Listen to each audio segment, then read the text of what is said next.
जय हिंद फ्रेंड्स। आज हम बात करेंगे introduction to trigonometry, very important topic for class 10 students and competitive students. क्या है ट्रिग्नोमेट्री? हम लोगों के लिए ये एक बहुत बड़ा नाम है ट्रिग्नोमेट्री, बट है क्या? बहुत सिंपल कॉन्सेप्ट्स हैं। सबसे पहले हम बात करते हैं एक राइट ट्राइंगल की। Right triangle means a triangle in which one of the angles is 90 degree. हमने यहां ट्राइंगल एबीसी में एंगल बी को 90 डिग्री सपोज किया है। आपको पता है राइट ट्राइंगल के 3 साइड्स हैं। इन तीनों साइड्स को हम नाम देते हैं as base, as perpendicular and hypotenuse.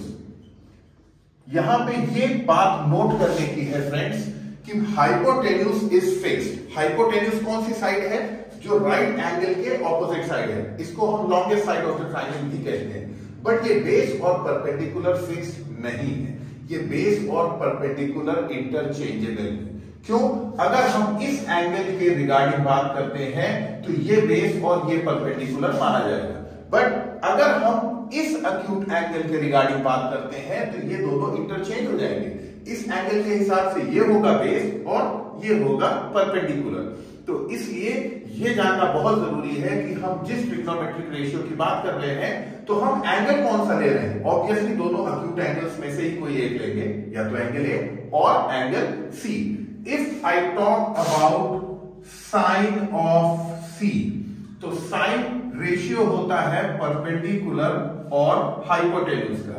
अब सी के अकॉर्डिंग जो परपेंडिकुलर है वो हमारा ए बी है और हाइपोटेन्यूज साइड है AC। बट अगर फ्रेंड्स कोई बात करें साइन ऑफ A की, तो A के लिए जो परपेंडिकुलर है वो है side BC।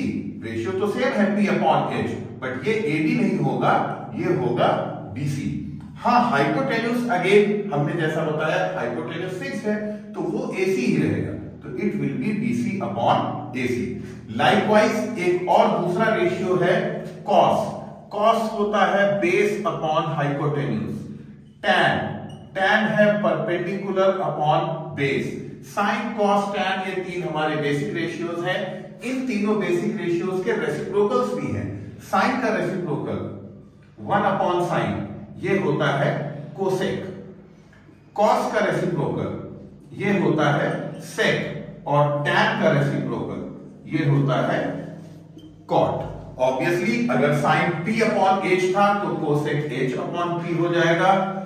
Cos base upon hypotenuse था तो ये हाइपोटेन्यूज अपॉन बेस हो जाएगा और टैन परपेंडिकुलर अपॉन बेस था तो कॉट बेस अपॉन परपेंडिकुलर हो जाएगा। तो ये हो गई बात 6 रेशियोज की। किसी भी ट्राइंगल के लिए फ्रेंड्स अगर एक साइड और एक एंगल दिया हुआ है तो आप इन 6 रेशियोज में से कोई सा भी रेशियो फाइंड कर सकते हैं। एक एग्जाम्पल आपको दिखाते हैं। सपोज एक ट्राइंगल है, ये एक राइट ट्राइंगल है। This triangle is triangle ABC again, this is 90 degree. This side is suppose 4 centimetre and this angle is suppose 30 degree. तो with the help of this side we can easily find the second side, the third side and all the 6 basic ratios.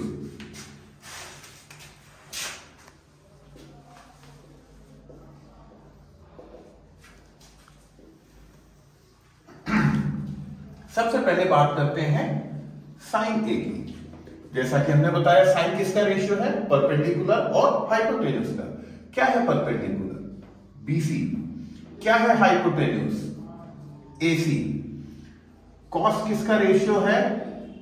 Base और hypotenuse का। क्या है base? AB। क्या है hypotenuse? AC।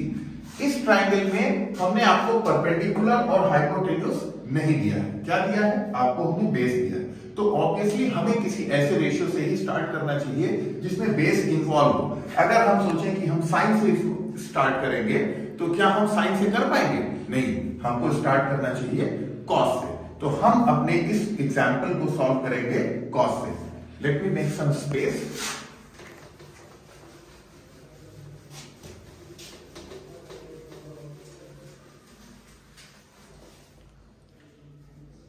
सी तो हम start करने जा रहे हैं कॉस ऑफ ए से। ए है 30 डिग्री, तो हमको लिखना है cos 30 degree is equal to A B that is 4 और ए सी ये अननोन है। इसके लिए अब ट्रिग्नोमेट्रिक टेबल्स की जरूरत पड़ेगी। यहां से cos 30 की वैल्यू हम फाइंड करेंगे। cos 30 की वैल्यू होती है √3/2। ट्रिग्नोमेट्रिक टेबल्स और उसकी वैल्यूज पे बात करेंगे हम अपने अगले वीडियो में। तो फिलहाल के लिए इसको हम पुट करते हैं 4, इसको हम पुट करते हैं AC, क्रॉस मल्टीप्लाई कर सकते हैं। AC की वैल्यू आएगी 8/√3। डिनोमिनेटर में अंडर रूट का नंबर परमिसिबल नहीं होता है, इसको रेशनलाइज करेंगे। न्यूमरेटर में भी √3 से मल्टीप्लाई करेंगे, डिनोमिनेटर में भी √3 से मल्टीप्लाई करेंगे। So the answer will be 8√3/3 centimetre. तो हमको क्या पता चल गया फ्रेंड्स, बेस की हेल्प से हमको ये हाइपोटेन्यूस पता चल गया। अब ये बेस और ये हाइपोटेन्यूस है, परपेंडिकुलर अभी भी अननोन है। इस परपेंडिकुलर के लिए आप चाहें तो साइन या टैन का रेशियो यूज कर सकते हैं, या सिंपली हम लोग एक पाइथागोरस थ्योरम भी जानते हैं। अगर दो साइड्स पता ही चल गई है तो पाइथागोरस थ्योरम से हम इसकी तीसरी साइड कैलकुलेट कर सकते हैं। That's all.